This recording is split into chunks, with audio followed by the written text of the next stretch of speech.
From defense to war, an analysis of Trump's proposal to rename the Pentagon.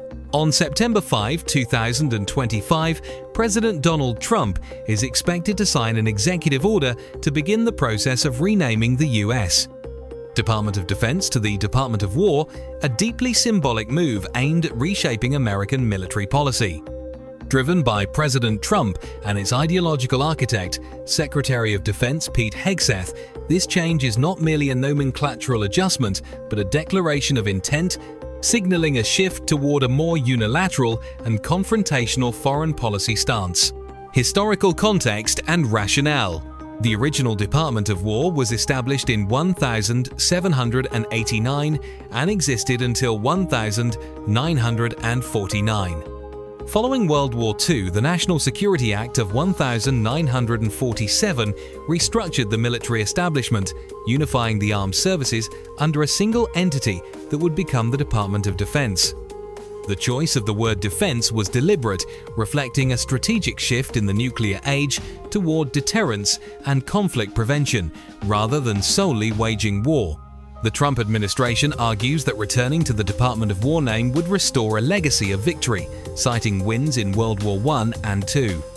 Trump has stated that the name Department of Defense is too defensive and that a new name would better reflect America's readiness to be offensive too, if we have to be. Secretary Hegseth views the change as the culmination of a campaign to restore a warrior ethos and combat what he sees as the influence of woke ideology in the military. Mechanism and reaction. Since the president cannot unilaterally rename a cabinet department, the executive order will authorize the Pentagon to use Department of War as a secondary title, while the administration seeks congressional approval for a permanent change. Republican allies in the Senate and House have introduced companion bills to formalize the change. The proposal has sparked sharp division. Republican supporters argue it accurately reflects the military's purpose. In contrast, Democrats and many foreign policy experts have condemned the move as an unnecessary, costly, and bellicose politicization of the military. The financial cost of rebranding the entire global military apparatus is estimated to run into the hundreds of millions of dollars. Consequences. Beyond the cost, critics worry the renaming sends an aggressive signal to both allies and adversaries, potentially escalating international tensions. Domestically, it risks further politicizing the military, potentially harming recruitment and civil military relations.